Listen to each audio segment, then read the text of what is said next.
Oops. I'm in the primary bathroom right now and I'm doing a shower pan test. And anytime we have a shower pan that's on the second floor that's made out of tile, I'm gonna test this.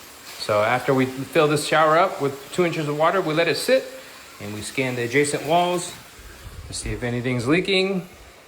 And what do you know? We have a leaker right here. You can hear that the carpet is wet. It's always a good idea to fill up these sinks past the overflow drain right here, just to see if anything's leaking. Doesn't look bad right now, right? When you look underneath the sink, what do we have there? We got a leaker.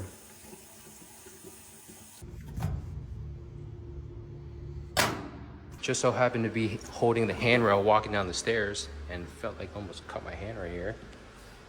What do we see?